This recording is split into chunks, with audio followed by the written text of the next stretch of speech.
Welcome, everyone. Thank you for joining us today to Your True Self. And I'm Deb Courtney from debcourtney.com. And today I've got the beautiful Nataly here to share some time with me, to have a chat with me, and share some of her story, share some of her experience.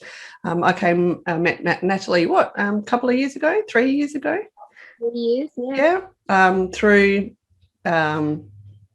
Through that like-minded beings, I think, coming together and finding each other. So how we came across is that Nataly has a beautiful idea of, healthy living, healthy lifestyles. And after experiencing some issues yourself along the way, needing to perhaps take a different path. And then I got to also experience Nataly's amazing hands and the way she can massage people. But what I really loved about the way that you always did your massages was that it was very intuitive, and you also seemed to really connect with some sort of source to identify the areas and issues for people to help guide you with your massaging. And you could really pick up on that, and the energy that you could feel when you were the person laying on the massage table was very healing and very calming. So it's really so luckily we've kept connected.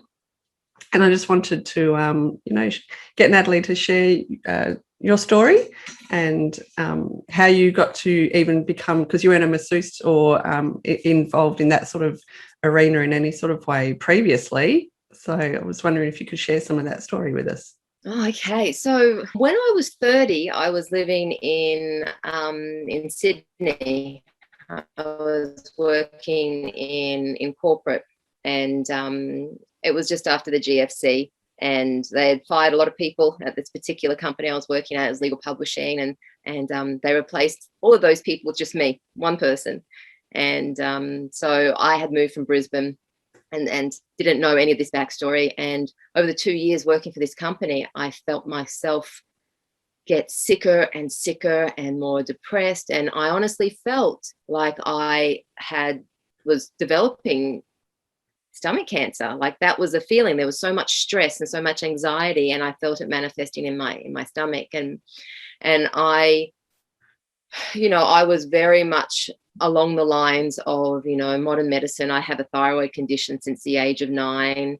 So I experienced morbid obesity in my teenage years, always on medication. And then when I was 30, I ended up going on Accutane because I got off the pill and I had very bad cystic acne. So I was very much a believer in the system.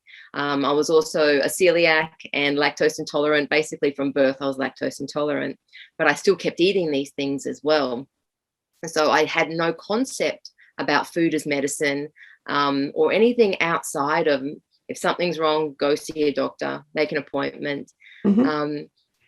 And I was very much part of the system too. I used to teach at a university level because of my master's degree. And so I really believed that what I was doing, working the job, working, 60 hours a week, taking holidays overseas, and, then, thinking about, now I'll get a mortgage because I'm 30, buy a new car. I thought this was the way to live. And I thought anybody that wasn't doing it, they're a little bit, outside the box.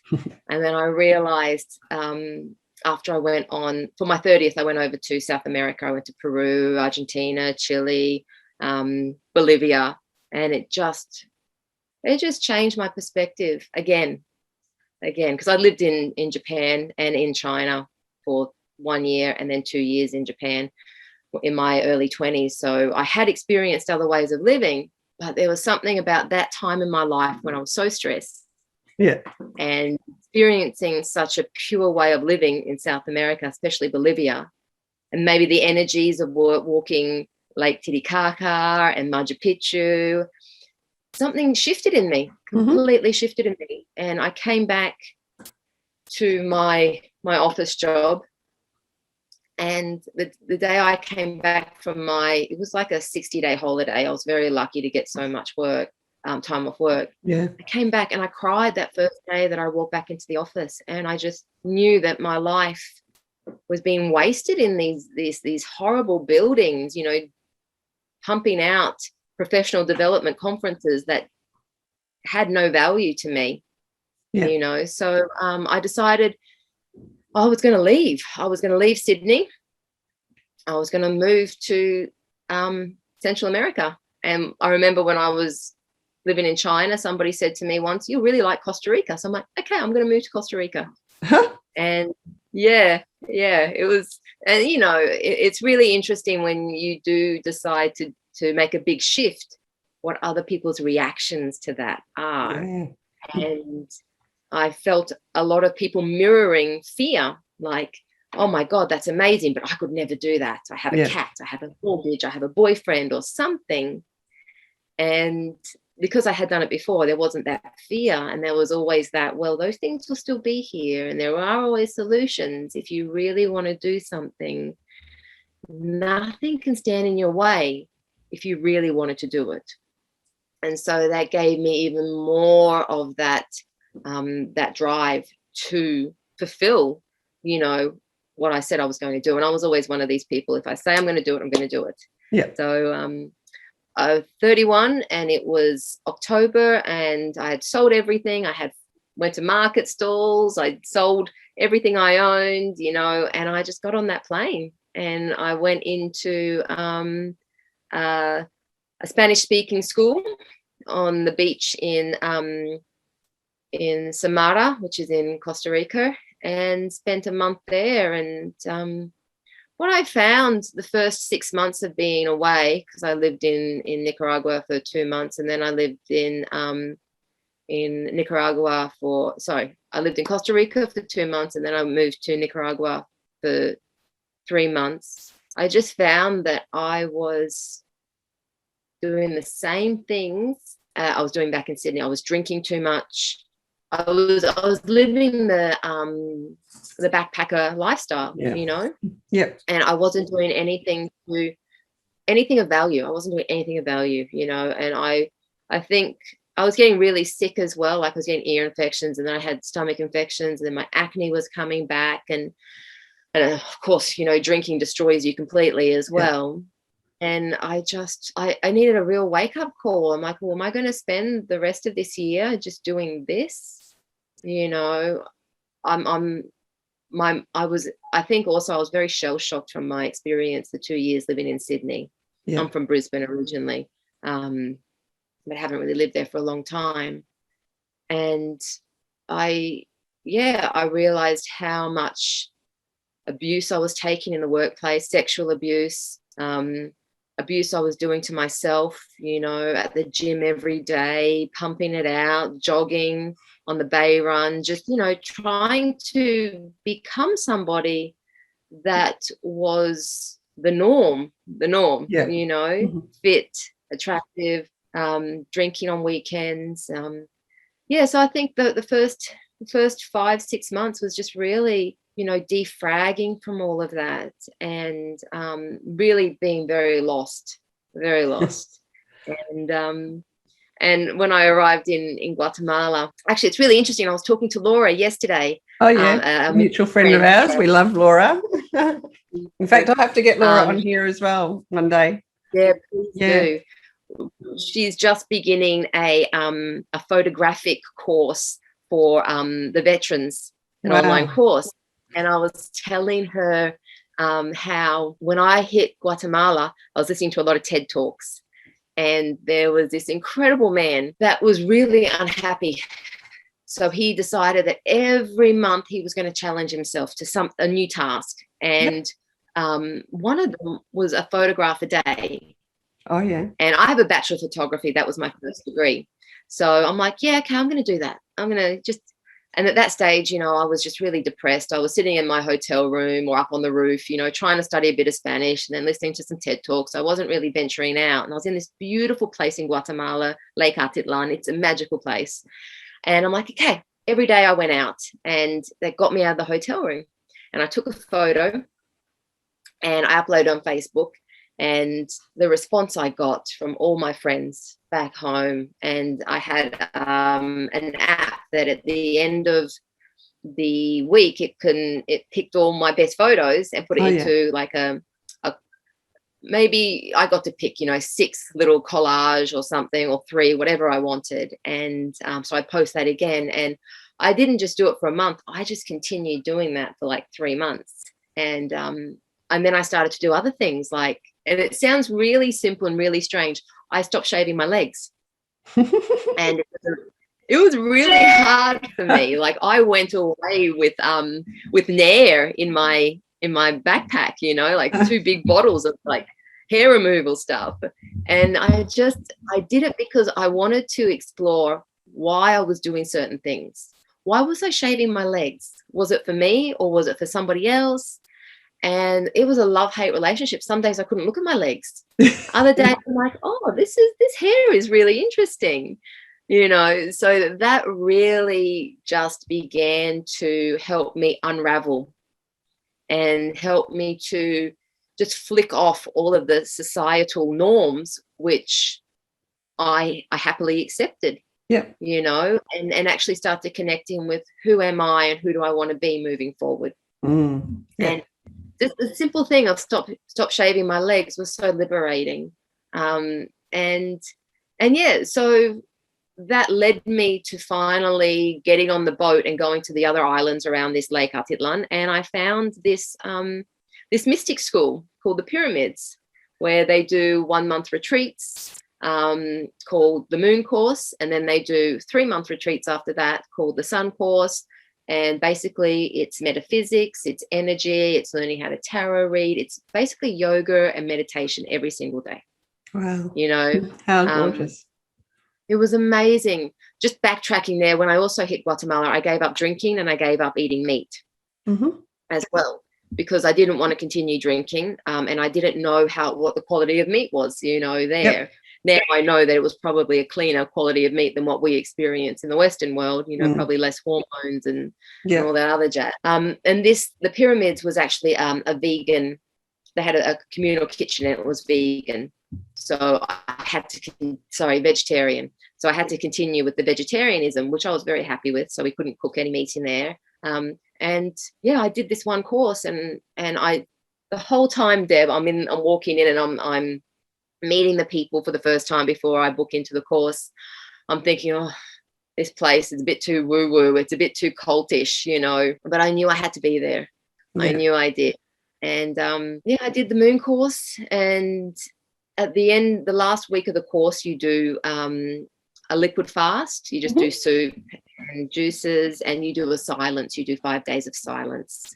Wow. How'd you go with that? Amazing. I loved it. And it kind of, again, this is something that you never really realize until you remove it. Like, this is a very tiny little like dirt road town, very small, on the lake. And you walk around every day. You buy your fresh coconut. You buy, your fresh veggies off like one guy who has it. And when you make friends, you smile and everything. And then that week, the last 5 days when you can't talk, and they all know you can't talk. They know why the pyramids are there. They've been there for 20 odd years, you really understand how much speaking is a huge energetic vacuum. It takes so much from you energetically. Right. And not only is it actually speaking, but when you're thinking about what to speak, what to say, and you walk around, and where the people that you practice your Spanish on, every day, now you're not saying anything, and the emotions and the mental processes behind that is really quite interesting and challenging, because you don't try really to express where you're going. You're just going inwards. That week is all just about you. And I really loved it. I had to grow from the age of, so I've always read tarot, but this course was an opportunity to really start to connect with like metaphysics and crystals, and but mainly learning how to just meditate and just to be. So after the Moon Course, basically like the first week of the Moon Course, I'm like, I know I'm going to be coming back and doing the Sun Course. And the Sun Course is a 40-day silence. It's a lot of studying for the first half. You study the Tree of Life, you study creation, and then you then you go into silence and meditation and fasting, and you really embody it, and you allow the universe to open up to you. So that was pretty amazing. And I think that whatever abilities that I have, which everybody has, but whatever abilities I was focusing on, they really expanded because I was open to it and I was asking for it. And so after that 3 months, my best friend messaged me. She was living in Sydney at the time. And she's like, oh, you're going to be back here next month, because my year was nearly up. And I remember being in the shower, remembering the message, because I read it quickly that day when I went to the internet cafe. I started crying. I'm like, I can't go back to that world. Oh, gosh. I can't go back to that world. So I continued on, and I ended up in having a little vegan vegetarian restaurant in San Agustinio, which is on the coast in Mexico. Did that for about 3 months. And then I went back to Guatemala to do a Vipassana, a 10-day silence, right, and meditation. Yeah. I'm doing another one here the end of next month at the International Meditation Center. Yeah. And then after that, I went back to a very special place in Mexico called San Cristobal, and I ended up living there for over 2 years. So collectively, I was 4 years away from Australia, and I honestly didn't know how or why I would want to come back, to be honest. Yep. I had learnt my massage techniques back at the lake through another teacher, and learnt about polarity therapy, which is energy basically. She was an amazing crystal healer, but she taught me the neurolymphatic massage, right, the acupressure, and she was an incredible teacher. I absolutely adore Nadia. She's amazing. She's a Bulgarian woman who had lived on the lake for 20 years, but now she's back in Bulgaria. And yeah, so when I was living in San Cristobal, that's how I decided to earn some money, because I was tapped out by that stage. I went away with $10,000, and that only lasted me the first year. Yep. And so I had a lot of ups and downs. I had a lot of challenges. People stealing money, like big amounts of money, credit card issues because of the money being stolen. So when I had to come back, I had to ask for some help from my mum, which was it was just an interesting journey. How was that? How did you feel asking for help? Well, I had no contact with my mother basically from the age of 27, because I'd had a nervous breakdown while studying my master's, and my family really did just fracture then. But I know that my mum would always help her children. Yeah. I knew that. And interesting enough, like, she actually asked my father to help as well. So they both went 50-50, and I've never seen my father really since the age of 10. So they've been divorced for a very long time. Yeah. So the universe was saying, come back to Australia. Right.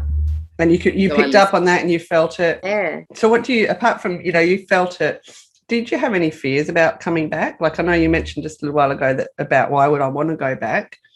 What were some of the fears about going back to perhaps your normal life? Well, I knew I couldn't come back to Australia and just go back to working in corporate. Yeah. I didn't want anything to do with that. I didn't want to work in photography either. And I didn't know how I was going to, well, I know how strict Australia is about everything, everybody always said to me, you're such an amazing cook, why don't you open a cafe? From like the age of like 15. Yeah. I was just always cooking. Yeah. And I just thought, you'd have to do this, you'd have to do that. It would cost you $1 million, even just to set up and get all of your licenses. Yeah. And I was, after doing whatever I wanted in Mexico, and it's like, you could just pop up a restaurant, in a month, no regulations, not even a working visa, And so it was a bit of a, what am I going to do? Yeah. And I know that every fiber of me is screaming at the thought of going back to something that I did before. Yeah. So I left San Cristobal and went and stayed near Cancun, another beautiful island that wasn't as touristy, with a friend, a Mexican friend. And I had the money sitting in my bank account from my mum for the flights. And I stayed there for a month, just, not ready to go back, not partying, none of that. Like, I was a vegan. I hadn't drunk since like the age of 31. And I was just before I was 32 that I stopped drinking. And the year before I left Mexico, I became a vegan. So I haven't eaten meat or drunk in that whole time. And I was just sitting there, you know, just going, what am I doing? How am I going to do this? And I was meditating, you know, a couple of hours every day. So that was a big practice of mine.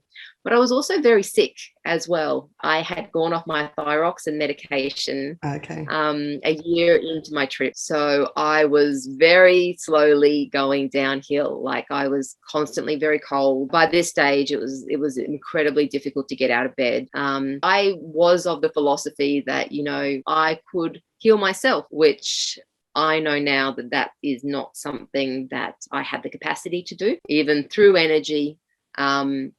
Maybe there's something in me. I did a lot of things like family constellation healings. I visited shamans. I did a lot of stuff, magnetic therapy. Like there was anything that anybody messaged me about or told me about in Mexico, I tried, you know. I did a lot of like the sweat lodges. There was a lot of stuff that I did, crystal healing, you know, ayahuasca, like you name it, I tried it. And still I was going down physically, and I really was struggling by the time I got home. And I just really didn't want to go back onto the medication, which I'd been on since the age of 10, you know. It wasn't something that I went quite extreme. You know, I completely turned my back on it. So that was another thing, you know. My hair was beginning to fall out. I was really beginning to show signs that I was not okay. And my reality just really slowed down. But I guess I got to the point where I'm just like, okay, Nat, just book the ticket and just go. And I'm so glad I did. Like I had an incredible adventure when I got back. I traveled around Australia with a beautiful man. I did work exchange in places, in Byron Bay, up in Sunshine Coast. Like I did some beautiful things just to start to explore where in Australia I wanted to be. And Exmouth, Nannup, and then I just was led, because I was so sick and so cold. I'm like, I've got to go to where it's warm, and that's how I ended up in Broome. Worst places you could end up. Exactly. No, Broome was amazing. Broome was absolutely amazing. And I still did not go back on the medication by this stage. Like I flew back in October of 2016, and I tried to do iodine for my thyroid. I tried to do, unfortunately, I tried through a local, not a naturopath. She's more like a, can't even remember what her name, what exactly you called her, but there was, in America, they use like a pig hormone, pig thyroid as a thyroxine substitute. And it was against my ethics because being vegan, but I thought I'd give it a go. It's better than pharmaceuticals. And that didn't work either. And it was incredibly expensive. But I was researching what else I could do. You know, I even tried cannabis oil, thinking that could help heal my body, especially when I was living in Exmouth. It just left me a bit too spacey to function. But eventually I went back onto the medication. And I was also extremely anemic. That's just a family thing. So I got myself, I started going to the doctor, and they started running tests. So I started to, you know, tick off things that I needed to fix, like the anemia, the thyroid. And then they discovered I had cervical cancer as well. And so that was something that was taken care of pretty early on up in Broome, just some surgery. And so Broome was really a place of healing, you know. And how could you not heal in a place where, you know, you've got that ocean in front of you every single day, you know, you've got that land, that red dirt at your feet every single day, you know, you don't have the interference of, you know, all that traffic, those people, you know, everybody that's there, you know, they're holidaying, basically, they're happy to be there. There's very few people that are, you know, disgruntled with their life. Well, there's the ones that have been there for too long and, Time to haven't go. been able to go to Bali for their 1 month or 2 months every year, Yeah. It was magical. It was a great opportunity, and it was just really easy to not have to think about living in another language either, in Spanish. Yeah. Just to be able, everything was easy. Everything became easy. And yeah, I set up the massage therapy there as well, as you know. And again, I didn't worry about regulations or anything, and didn't I even had an Airbnb in my rental, and it was just before they changed the regulations that now if you can't rent and have an Airbnb, because it cancels out the insurance. But yeah, and that's where I met my husband. He was one of my Airbnb guests, and the father of our little 1-year-old. Who's absolutely gorgeous. She's gorgeous. So gorgeous. So yeah, no, the challenges were definitely the physical health challenges, the mental challenges of coming back to. Obviously, I didn't go back to where I was before, though. Like, I'm at the absolute opposite end of where I started. But the challenges is starting again, and I'm not a stranger to starting again. Everything I've done, I've like to push myself, and coming back after a year living overseas when I was from China, starting again, and then coming back for 2 years living in Japan, starting again. And like, I'm very good at reinventing myself and liking challenges. And I feel that Broome really gave me that opportunity to just really slow down. Like, I planted my first garden, I fostered dogs and then kept the one. And we ended up with two dogs out of that little fostering journey. Broome was so simple, and I loved that. And so I continued obviously my meditation practices there, and then I had the puppy therapy, and then I had I had working with people is also a huge therapy for me. And it's something that I've kind of missed since becoming a mum. I only do like a massage once a month in the last year and a half since we've left Broome. But when you are working with people who have surrendered to be open to receive, and you are the channel in which the energy comes through, and you're communicating with them on an energetic and a physical level, like that is a real peace. That's who we really are. We are energetic beings, and I think that the more that we learn to slow down and listen to ourselves and listen to our bodies, then we have the opportunity to actually heal by removing all of those barriers, like stress and emotional eating and turning on the TV as a distraction and the noise, and we just go inwards. We just allow our parasympathetic nervous system to just activate, and the rest and digest takes over your whole body. That is step one of healing. That is pure gold. That you can't replace that with anything in a tablet or anything in a vial, and the amount of oxidated stress we put on our bodies every single day. And I do a few of them still, being a mum of a baby that doesn't very well, I still drink coffee, I don't drink alcohol, I don't eat red meat, I don't eat dairy, but I don't eat a very clean whole food plant-based diet, which I used to eat, which we're back to now. The electromagnetic radiation that we expose ourselves to even right now, all those 5G and 4G towers that we drive past. I can't believe the difference since moving back down. Just everywhere I look now, it looks like there's 3 or 4 clustered together, and now that a beautiful term, they stand out like dog's balls to me now. Like, I just can't believe how many are actually around now. And I guess we're so used to seeing one, and they have always been around here and there, but they've popped up like, I don't know, pop-up tents. It's crazy the amount that's around at the moment. You wait till they turn them on too. A lot of them are inactive moments. Yeah. And, I think, like, living in Broome, I never really thought about, the toxins of living living so close to an airport.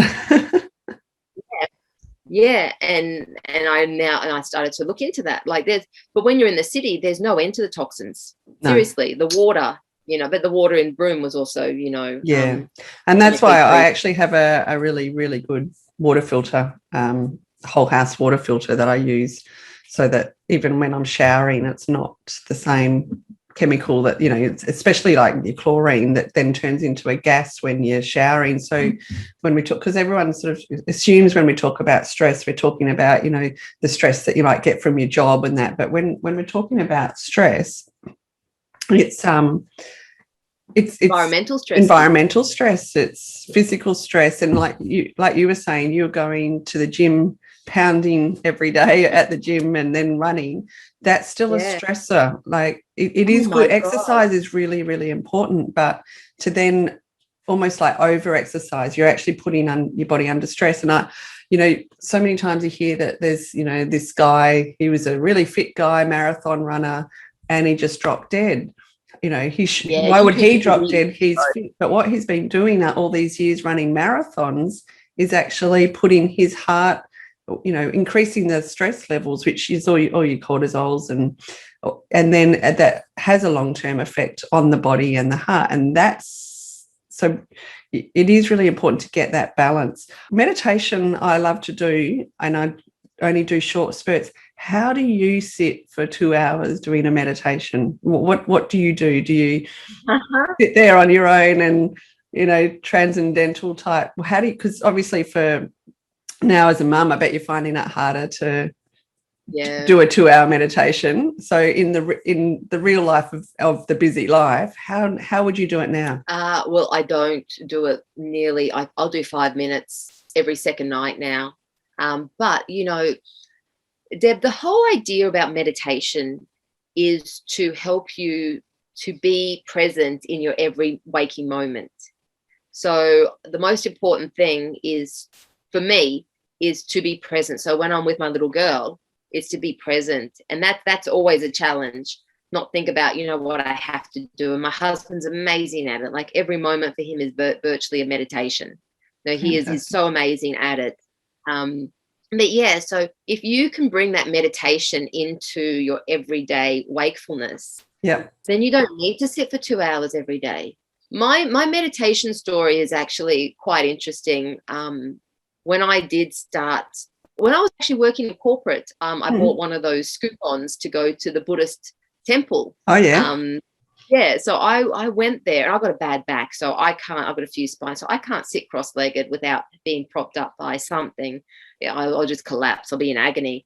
And I remember racing. This is the crazy part. Racing from work, this horrible corporate job, to go the other side of the river and to go and sit in a Buddhist temple for an hour, 3 times a week, just to get my money's worth on that scoop-on, But it was the beginning of them teaching me to slow down.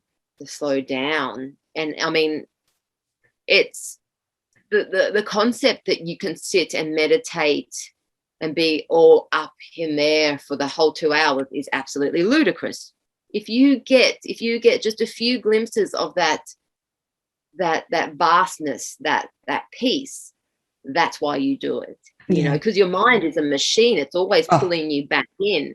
So the key is to not beat yourself up over that, is to just sit with that. And because it has been a very stressful year with Birdie, because of the not sleeping, she probably wakes, 7 to 10 times a night. That's coming down because we've fixed some of her gut issues. Yeah. But I think about 2 months ago, my husband said to me, Nat, you need to go away. You need to go on a meditation retreat. Because he knows my how that And he did a Vipassana 2 Christmases ago. And it was just mind expanding for him again. But when I first started meditating in the actual pyramids, I had like these incredible meditations. They were almost, for the lack of a better term, orgasmic. I was floating afterwards, and would go to dinner afterwards, and people would be like, "Oh, Nat's been meditating again." You know, like the love that I experienced from Source and you know, I really was lacking in that department. Yeah. Just filled me so much, and I just went so high, and it was really hard to come back to this earth. So I would lust after those 1 or 2 hours of meditating when I could. Like, that was the highlight of my day. But now back in the real world, you know, washing the dishes can be a meditation. You know, for me, it's not as good as, you know, just sitting and just breathing. And I like to channel a little bit when I meditate. That's why massage was always so good for me, because I'm always channeling. But, you know, I'm always seeing things. I'm always feeling things. I'm always receiving. I'm always open to receive when I am meditating. So I do it now, like when we go for walks, when we go in the bush, that's a meditation as well, just being present. And my husband and I, like, he is amazing at always telling and reminding me, because I'm a Gemini, I'm a planner, I can strategize, I'm an organizer, my mind, I love using this tool. So he's amazing at being like, okay, Nat, time to be present. And we have very strict rules about mobile phones, about we don't have a TV, we don't put on the radio only when we're in the car, and if it is, it's very much podcasts about things that we're interested in. Because we don't have the ability, and sometimes, you know, after not sleeping and then a full day with Birdie, you don't want to sit. You just want to get into bed, and you're so tired when you do start meditating, you just start nodding. You know? So I think anybody that can just steal even 2 minutes of deep belly breathing, just to bring in that parasympathetic nervous, get out of the fight or flight. And I think also when you talk about exercise, like, I had so many people come to me for a massage, and then I'm talking to them about eating healthy and exercising, because, you know, I do the Chini Sung, so I know exactly what's going on in their digestive tract. And then they're like, "Oh yeah, I've just started boot camp and blah blah blah," and I'm like, your body is already so tightly wound. You do something like that, again, more oxidated stress. You are putting more and more pressure on something that's already about to snap. Go for a walk, go down the beach, you know, go do a yoga class. I was a big fan of Tracy Hill's acro yoga, you know, all of that in the air stuff, and then the meditation. I need to find one of those here. I think I haven't tried it yet, but that's one thing I do want to try. Leaderville has one, and Fremantle has one. Okay. I haven't done them here. I wanted to buy the hammocks and do it, but again, it's a big setup. We don't have the big poles and the beams. But anything that helps your body to come down. And I think, because some people, they're addicted to the exercise. It's the adrenaline. But it makes you feel good, and there's that after feeling, like the afterglow that you can get from doing your exercise. I think and the majority of women are doing exercise I think firstly to lose weight, and secondly the afterglow's the byproduct, and they're like, oh, now I'll keep going. The problem is when they're constantly wanting to lose weight and they're doing that sort of exercise, it's that stressor, and cortisol and toxins get stored in fat cells. So your body actually then starts to protect you by taking those toxins away from your organs, because that's a safety thing. You don't want your organs full of toxins. And so it deposits fat cells for all these toxins to be laid into, to take them away. So you actually end up, I know probably when I was going through, I think it was through uni, and I was going to the uni, I was going to the gym sometimes twice a day. I think there was also, I was keen on a boy at one point there, so that made me go more often. But I wasn't losing weight from it. I wasn't. No. In fact, I was getting like you. I was getting sicker and sicker during university, and I wasn't losing. I wasn't losing weight. I probably wasn't particularly overweight, but I certainly don't think I was losing any weight at all. And like I said, getting sicker and sicker. And they've found that there's studies that show that actually doing that kind of exercise has actually no real correlation to losing weight. It's 90% the food you put in. And if you exercise a lot, you just want to eat more anyway because you're burning those calories. Yeah. You know, so there's really, unless you do it because you love it, but you're doing it in a healthy way. I mean, I threw my back out twice doing Les Mills pumps classes, you know. Yeah. This is in my late 20s, you know, and going back to back, going at night and then going to a midday class. And what the hell am I doing? Eating light and easy, you know, high sodium microwaved food, you know, it's absolutely lunacy. And I mean, the minute I went vegan, everything just dropped off because I wasn't having animal fats. Yeah. I totally respect that. I actually, you know, I quite like the idea of it, but I personally find it really hard to come off. I tend to crave that kind of, so what I do is I obviously try and buy, you know, hormone free or grass fed or wherever possible, organic meats. I feel like my body, and I'm trying to listen to the body, because I actually did try cutting out for a while, you know, meat, and it didn't seem to serve me. So I think everyone has to go however they can go, you know, but whatever you're eating, make it as clean as possible. If you can cut out, brilliant. And maybe one day I'll be able to, but if we can choose to find the cleanest food we can, that's going to be a massive difference. Oh, if people actually knew the food industry, you know, and it's all geared to get you addicted. And, you know, my husband's a chef, you know, he's a fine dining chef. He knows exactly it's salt, it's fat, it's sugar. That's what keeps you coming back to restaurants, you know. And that is what you get now when you buy anything in a packet. And, you know, I haven't lost the baby weight. And it doesn't matter what diet you choose, you know.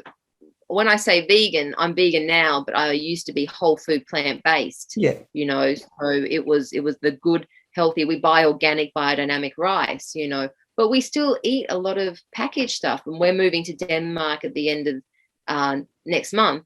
And it's like, great, we won't have a Woolworths or a Coles 5 minutes away, because we both admit that we now have food addictions, you know. We buy that vegan ice cream. We buy that vegan cheese sometimes, you know, to make a pizza. We love like Luxes with the coconut cream. But at the end of the day, that stuff is fat. That is saturated fat. And that's got to go somewhere. Yeah. And people don't realize, I grew up in a Dutch delicatessen. So majority of my life, that's why I reached 120 kilos by the age of 14. Whilst wearing your clogs. Yeah, exactly. Yeah, leather clogs. I work for my family. They don't do wooden clogs anymore. They're very painful. They're very uncomfortable wooden clogs. Yeah, they are. My Orpa says they wear socks, woolen socks that are like that thick, so that you can wear the wooden clogs back in Holland. Rest his soul. But I was just eating saturated fat in every single meal, and I had gone down the junket when I came back to Australia thinking, oh, you know, some fats are probably really good for you. But now I know that if you want to lose weight, don't eat fat. There's fat in everything. There's fat in lettuce. People don't realize it. There is absolutely no foods basically that you won't consume a small amount of fat. Mm-hmm. And Matt's now a whole food plant-based nutritionist as well.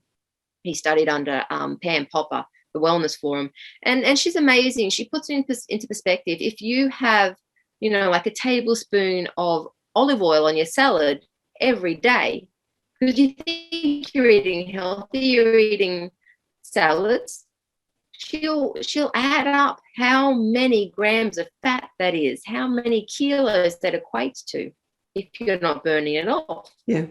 And just that 1 tablespoon. So, you know, if you do by eating fat, well, you are going to have to rethink your thinking, but you don't also have to starve yourself. No. You can eat beans, you can eat things that really fill you up, like rice and potatoes. Like, there's a man in Australia who ate potatoes for nothing but a year. Nothing but a year. He had about 60 kilos to lose. He was on TV, and he did it because one of the doctors we follow says, if you want to lose weight, the best food you can eat. And this guy thought that, he was constantly being monitored by a doctor just in case his levels went down and things like that. All of his levels went up. He lost more than a kilo a week on average, but he just had boiled potatoes or roast potatoes, no oil. Sometimes he'd have a little bit of salt and pepper to have mashed potatoes. Sometimes he used a little bit of tomato sauce, but that's all he ate. And it was such a whole food, nutritionally sound, that, he didn't need anything else. So anybody that thinks, oh, you need this, you need that, it's absolutely just marketing BS, which we know the healthy eating pyramid is a marketing tool. We know that. And, there's no need for us to be eating lard, butter. That's a choice, And even, well, you know about the blue zones, the centenarians, Okinawa. There's, these people that live into their hundreds quite easily. And you look at their diet, these people are very active, number one. A lot of them are still working the land, or they're walking. They don't have their own vehicles. But some of them still, like, have a glass of wine maybe every second or third night. Some of them still eat like small amounts of fish. They basically don't eat any red meat. A lot of them live in coastal areas. But the main thing that they eat is carbohydrates.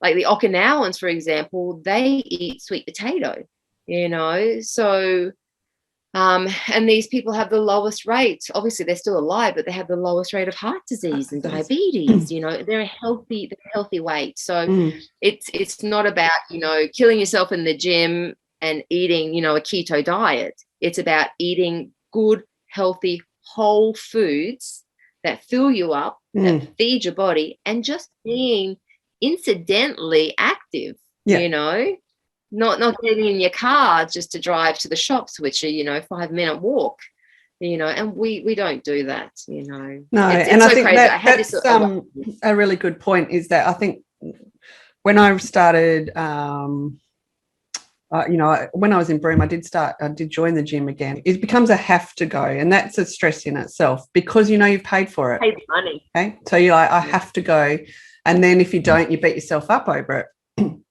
When we went traveling over to Europe, not Europe, that was another era of my life. when we took the kids to Canada and America, I thought, I'll actually cancel it, because we'll be gone for a while. Then we'll come back, and not long after that, I'll be spending the Christmas time, down with the family in Perth. So I think I'll actually just cancel it, and if I want to join it again, I'll join it again. From that moment on, I reckon I felt better, because I didn't not exercise, but what I started doing was I'd jump on my bike and go and ride to the beach. I'd walk over to a friend's house and have a chat. I'd probably have a glass of wine, but I must say I do have organic wine when I drink. So I'll try to do the best I can. I'm not an angel, but so I tend to drink organic wine, and I also have organic coffee at home. And but I was doing the incidental stuff, and sometimes I make it even harder for myself when I'm hanging out the washing, that I go in and out. Like, I sometimes go have my basket further away, so I have to walk further away to grab the item. To just little things like that are always adding up. I don't sit on my backside. Work makes you end up sitting on your backside, but if I wasn't actually working, I don't think I'd be on my backside much at all. And then I'd do in-house, do some yoga at home, especially with this year when we're allowed out, we're not allowed out, we're allowed out. So I've, really gotten into the practice that yoga at home, and being able to do that. And I just feel probably so much better on the overall without, and if I one day I miss, I think, well, I obviously wasn't in the right frame of mind today to do that. Yeah, and being gentle with yourself. This is one of my biggest, for lack of a better word, teachings to my clients, is just be gentle with yourself. Like, your body needs to rest and digest. That's where the repair happens. If you are so tired that you just want to, lay on the couch, that's great, but don't drink a bottle of wine and eat a packet of chips, I had this huge awakening when I was in Sydney. I lived in Balmain on the water. And my back was the worst it had ever been when I had the corporate job, just sitting on your butt all day, just doing this. And, trying to get those few steps in, I'll go to the coffee machine, or I'll go across to the cafe, or I'll go shopping in the Westfield that's, a couple minutes down the road. That's all you got, basically. So when you go to the gym, you slog it out. But I was on the water, like where my gym was above a rowing club down underneath. And I was on the treadmill, and I'm looking down and I'm seeing all of these people running the bay run, and all these people, I'm looking at somebody who's on the rowing machine next to the big windows. He's watching people rowing for real while he's on the rowing machine, that I was going on to next. And from that point on, I'm like, you know what? I'm going to get on the bay run now. I'm sitting in this gym with this music pumping. I got my own music pumping. Everyone's sweating. And I'm like, this is a strange version of reality that I'm playing out right now. Go out, get some fresh air. And then I started jogging the bay run, and I became addicted to jogging, which I loved because it was a competition with me. But I'm looking at the water, I'm feeling the air, I'm interacting with my environment. And that was a big change for me. I've never set foot back in a gym since leaving Sydney, but I don't jog anymore either. That kind of thing. Not everyone's built to have that kind of pressure on their knees and their joints either. No. Yeah. That's my issue these days, is my knees. But that's probably so many years of netball. And other things. But I do, there is the importance of doing sort of weight bearing and how it relates to osteoporosis and things. So we exercise form. I'm not saying, I would never say don't ever exercise, and that's not what you're saying either. But I think making sure that we exercise in a way that suits us and suits our bodies, and not other people's expectations of. And I just did a video yesterday about, our journey is our journey, it's not someone else's, and comparing that to someone else is never going to get you anywhere. We are all individual, and we need to do what suits us and works for us. Yeah, and you when you actually talk to those people that you're, idolizing or being envious of their lifestyle, you really realize that, a lot of them aren't happy. They're doing these things on the outside because they don't know any other way, or they think it's the right thing to do. So the grass is not always greener on the other side. And science has been such an absolute devastation to our natural way of being, and science is constantly wrong too. Science has never settled on anything. No. They used to spray our kids with DDT, and there was a huge polio outbreak, and then all the vaccines came in. But at one stage, somebody thought that was a good idea. At one stage, somebody thought that was a good idea to put, poison in green dyes of women's clothing, that poisoned people. At some stage, somebody thought it was a great idea to give a certain medication to pregnant women that caused all the fetal, absolute horrific devastation on all of these babies, So every time somebody writes a paper, or somebody gets on the news and says, oh, we should be doing this, we should be doing that, it's like, well, who's writing this, and who's funding this, and who else did this person work for, and how are they related to what they're actually propagating, and that's why it's pretty amazing. Like, food is obviously a big thing.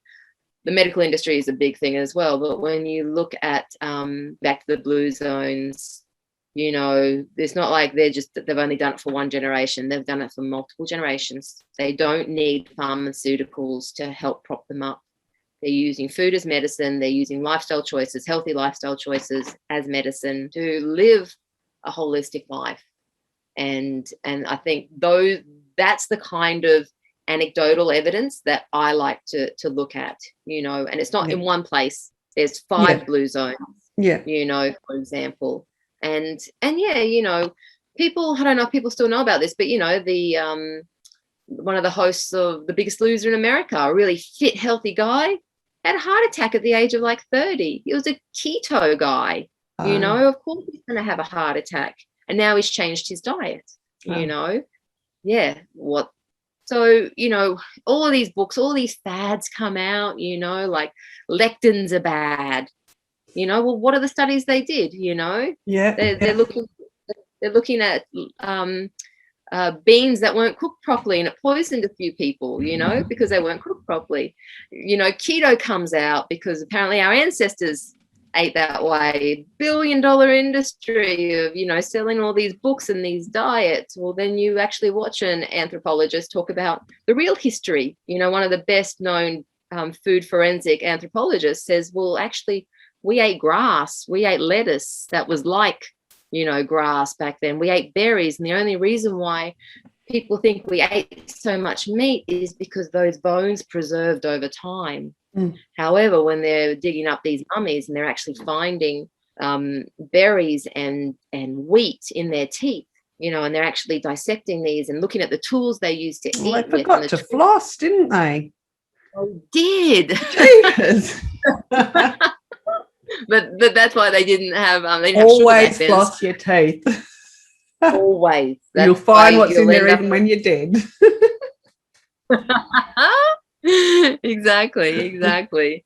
So it's really interesting, how somebody, especially a company, somebody for profit, grabs an idea and runs for it, and then I've got a master's of business. I know how easy it is to advertise an idea, and using advertorials and doing stories and everything. Is the most corrupt industry we have is media. So it's really interesting. People, and I'm no different. I've been through Weight Watchers, Jenny Craig, Light and Easy for multiple years. I went back to Weight Watchers 3 times. I've done the right diet. I've done everything before I actually dealt with my real issue of emotional eating. That's it.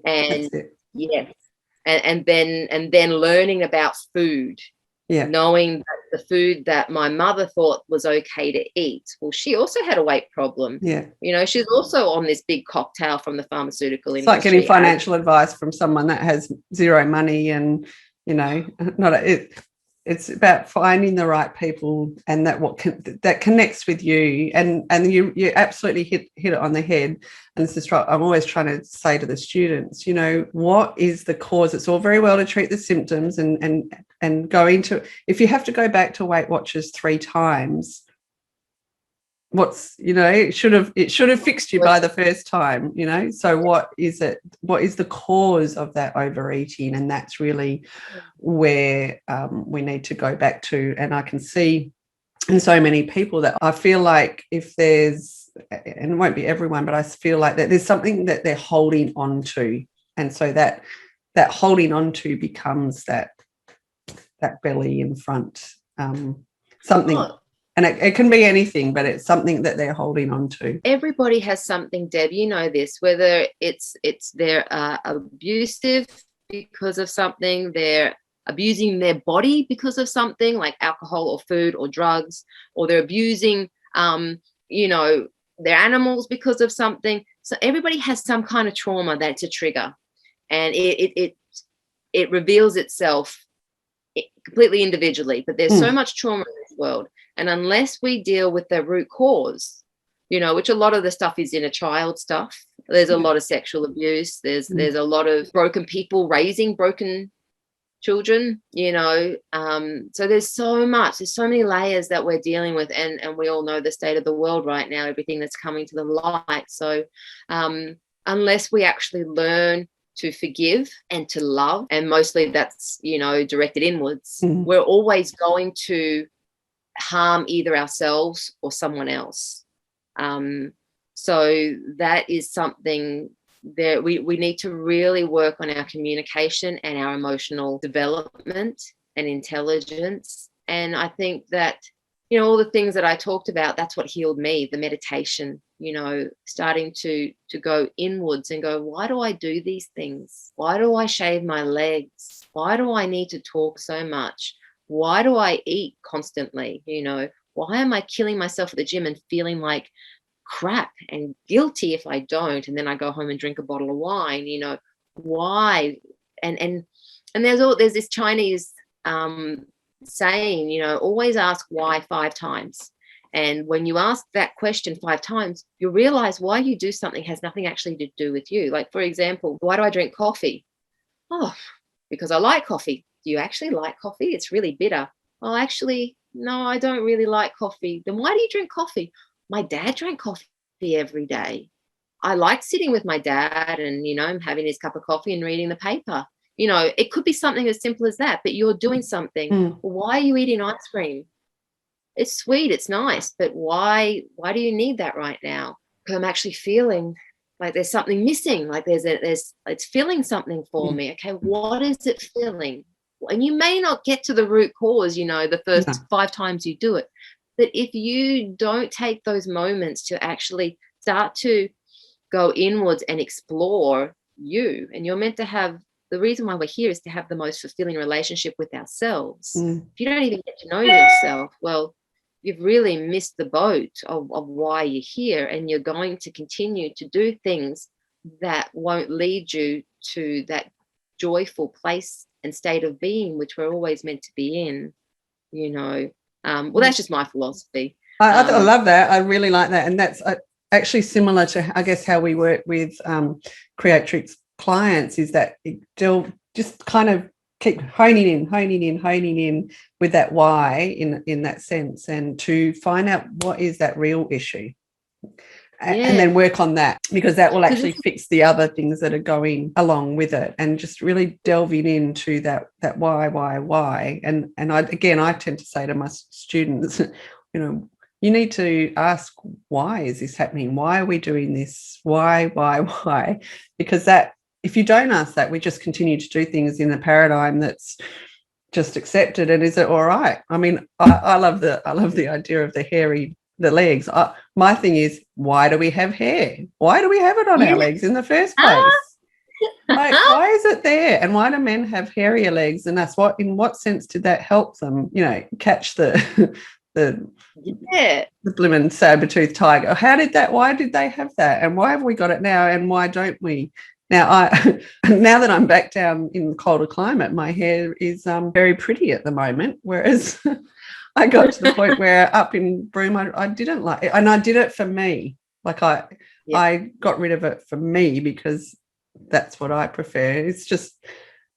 But yeah, I kind of like, so why do we have hair? And one of the kids said, why do we have a tongue, Mum? And I'm like, that's a really good question. I mean, we use it to talk, and eat, and swallow, and taste. Yes, saliva. But what is it that went through who created us's mind to go, I'll put that funny looking, that's what I need there. I need a tongue. That's what I need. Of course.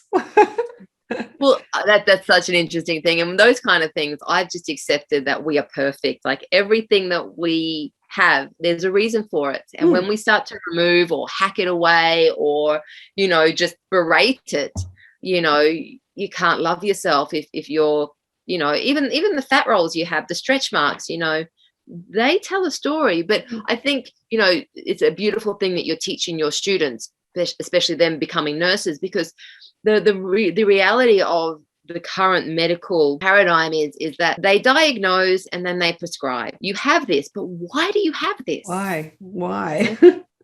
Yeah. Why do you have high cholesterol? And then you got some doctor saying, go eat more eggs. That'll help with your cholesterol, or just get on a statin. But do statins even work? The reality is they actually don't, if you look at the research. And I know they're not educated. They don't take nutritional courses, and even who is funding a lot of these nutritional courses, the universities are very highly funded by certain industries, which we know about, like the banking industries, Rockefellers, and oil and gas, which is the Rockefellers. So, you know, what information is actually helping us. And you look at the people that have been demonized for talking about certain things that could help us. And we all know that, you know, over 100 years ago, you know, a medical university included naturopathy, homeopathy, nutrition, chiropractors. You know, it wasn't just about, you know, the pharmaceutical industry. Why were they removed when they were so successful? Because if they weren't successful, why do they still keep popping up? And why do places like Chinese medicine have similar versions of them? You know, everybody has similar versions of these natural ways, and there's more popping up constantly. There's now frequency stuff popping up. There's now, you know, hydro stuff re-emerging, popping up with, you know, these things have always existed, you know. So when it comes to that, we think we can go to a doctor and they're going to solve our problems. They are just band-aiding something until there is another reaction to what that band-aid, and then they're going to give you something to help with that, which then there's going to be another reaction. And it's not their fault, because they're not allowed to learn outside of that unless they go and do a dual thing, and then they might actually lose their license as a doctor, you know. But they are the worst ones for not questioning, you know, what is actually in this vaccine or tablet that I am writing 10 scripts a day for. Why 9 out of those 10 people coming back with this symptom, which I just give them something else for? They aren't joining the dots. I think those people are so indoctrinated in diagnose, prescribe, cut. Diagnose, prescribe, cut. And that's not natural, because you can't cure a natural state of being with something that's not natural. And that natural cure, who knows what that could be? That might be an emotional, physical, or a spiritual cause. You know, a lot of the time it's environmental cause.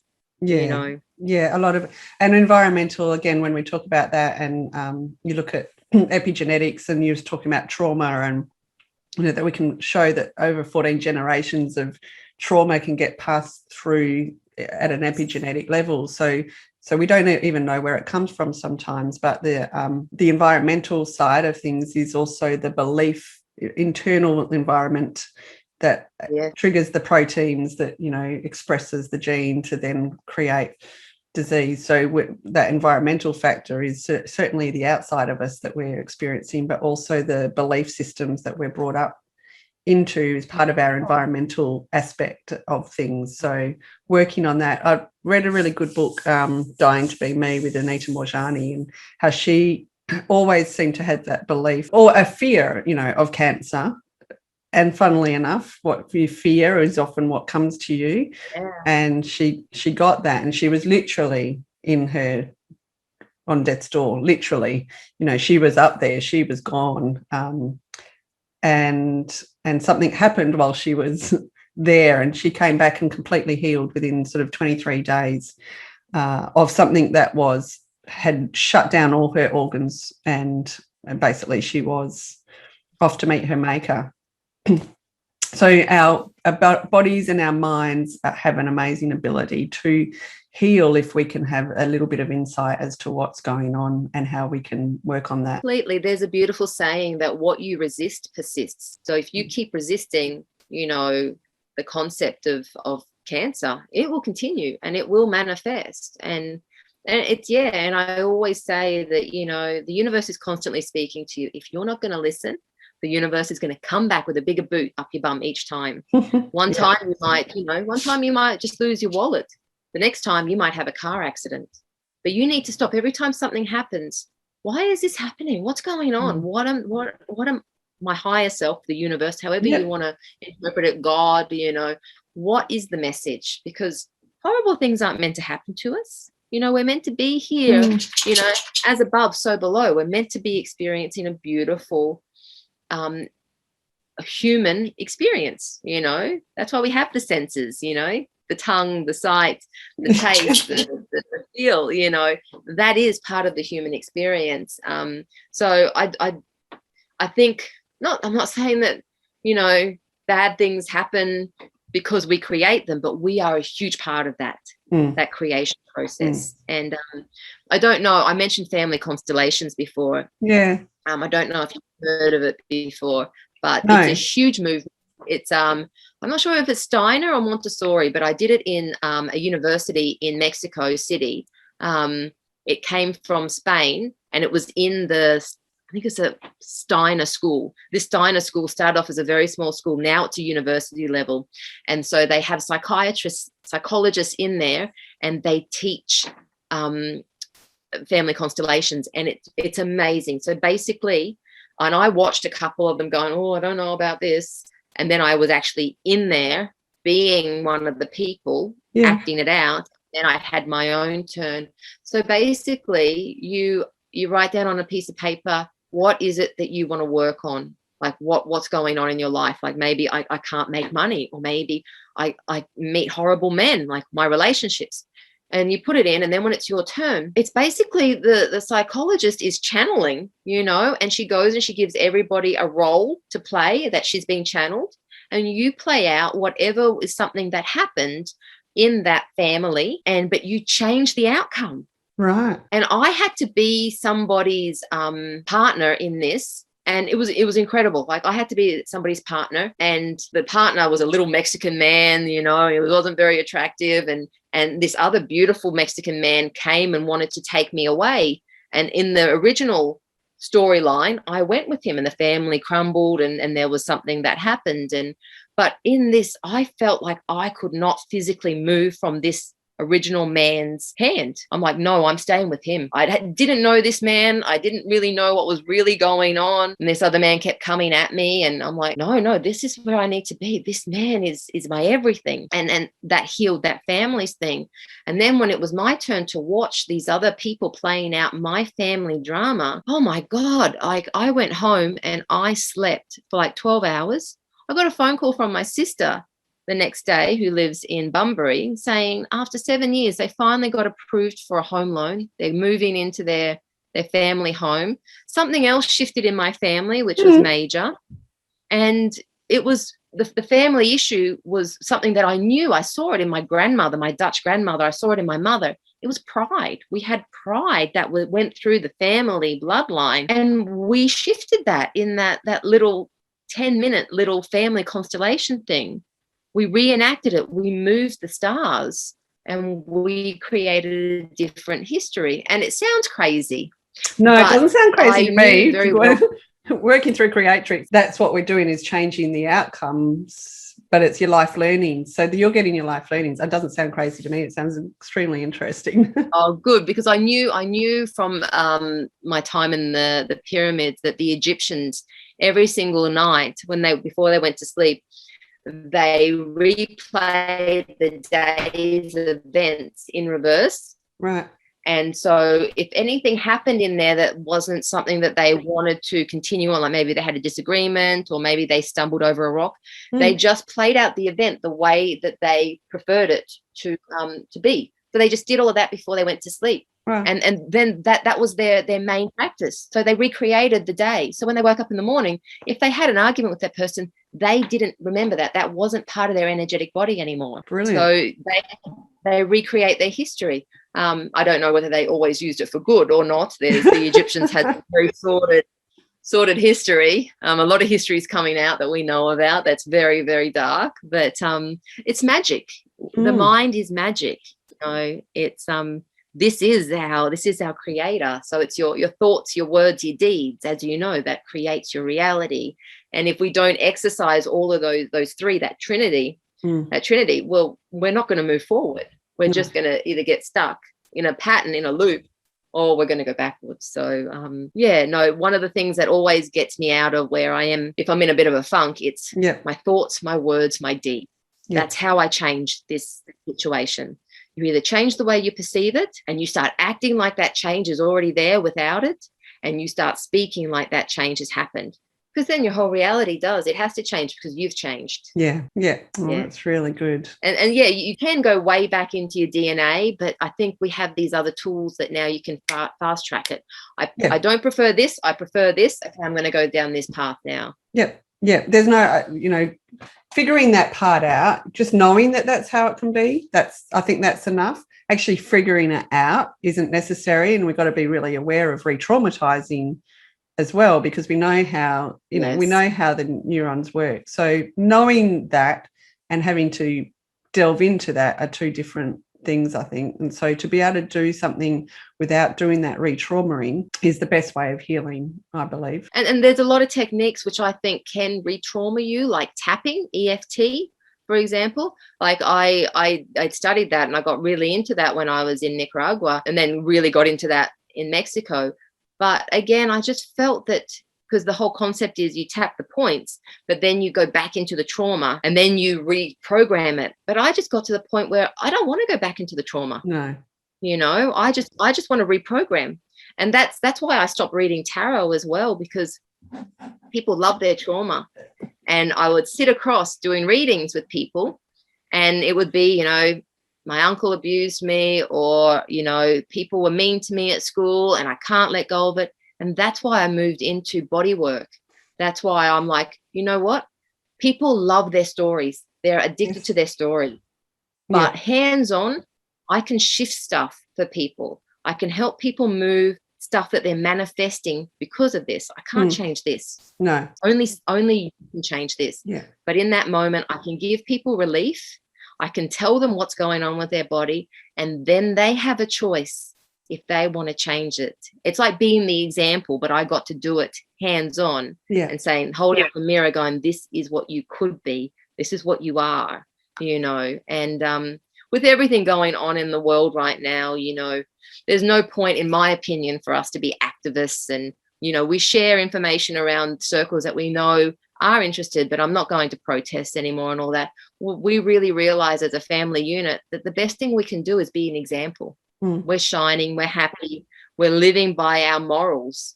And that's all we can do, And I think that's with everything, when people see that you are happy, even in the darkest times, they want a bit of that. They want to reach in and grab some of that. And the only way, and that's when they're ready to receive, when they ask you, instead of going at people, going, you have to do this. You should stop eating animals. You should stop abusing yourself. Stop drinking alcohol. No one cares what your opinion is. But when they see that whatever you're doing is working, then then they're ready to receive. Yeah. Be the light and shine the light. Yeah. Be the change, and shine bright. Always shine bright, which, as you know, everybody has their good days and their bad days. And and that's really important that people know that, because we know we've done lots of work on ourselves, and we can probably find a way to, if we are in a bit of a funk, find our way out of that much quicker. And we allow that funk to happen for a little bit, and you need those moments, but then you know that you have to move on. You have to allow it for a bit. Yeah. And I think that's the difference. None of us are perfect. None of us are all the time. And that's not reality. But we work on dealing with what it is that maybe is triggering us, and help alter those, the responses to the triggers, so that we can continue on and keep doing what we're doing. And I think that's the important bit. No one is ever going to feel absolutely honky-dory all of the time. That's not the reality. But that's if you can, boring. That's going to get boring. Life is about contrast, but if you can also make it the majority of the time, even if it's 85% of the time, that's a pretty good achievement. And there's a beautiful technique that my husband and I do, and we did it basically through day one, and he was the instigator for it. We do check-ins. We used to do it every Sunday. We'd go out for coffee, and we check in. How are you emotionally, mentally? How are we financially, emotionally, physically? Like, where are you at? Where am I at? And then we wouldn't interrupt each other. We don't interrupt each other. We let everybody have their time to speak. And then if something came up, and, we'd address it without judgment. And that you can do with yourself. You can do it with your partner, or you could do it with a good friend, or you could do it with yourself. These check-ins, and and sometimes it's as easy as, how are you doing, Nat? I'm like, I'm not okay. Okay. sit down, take 3, 5, 10 deep breaths until you feel okay. You know, don't judge it. Don't even spend too much time in it. You know that everything that's going on, it's not going to change. The dishes still have to get done. There's a baby with a pooey nappy. You know, the washing needs to come in. It's about to rain. But you can just give yourself 5 big, deep breaths. And then you can just put one foot in front of the other. And hopefully by that stage, you've got a bit more of a smile on your face, or you're at least a little bit more in your center. Because, you know, this is a really interesting reality we get to play in, you know, but checking in to see if you're okay. And if you're not, that's okay too. And if you need to scream, if you need to jump up and down, do it with the intention to get it out and then move on. You know, but don't pretend that you're okay when you're not. That's one of the biggest trauma causing things we can do to ourselves, you know. And like these masks, they're meant to come off. They're not meant to be worn forever. Brilliant. I love that. And taking the breaths, remembering that the breaths, and you said it earlier, that it's a belly breath. When you look at a baby, they breathe into their belly. So a lot of people take their deep breaths and up their shoulders go and out their lungs expand, but it's really, we're trying to, not, the shoulders really shouldn't be moving, and it's going down into the belly and into the core of our being. And look at a baby, that's where they breathe, they belly breath. That's how we need to get back into our parasympathetic, is a good belly breaths. Yeah, most definitely. And let the body do what it's meant to do, instead of just being clogged up with more and more and more that we just inevitably put on it every day. Yeah, Nat, I could talk for hours and hours and hours with you. I love it. It's so beautiful. Thank you for doing this for everybody. It's amazing. Yeah, I'm just so grateful to have amazing people in my life that we can connect with and share with, and hopefully share different knowledges and different experiences with people. I'm sure I'd love to do this again with you, and hopefully actually in person. I know you're not that far up the road, but with what's going on, that, like you said, that human connection is so important for us, and you're hands-on with your massaging, and that is what you know fulfills you. And I think it's great that we've got this opportunity to do it like this, but being together in one room is always nice too. Maybe I can do it in your little house. Tiny house. Yeah. I'm dying to see that. Come down.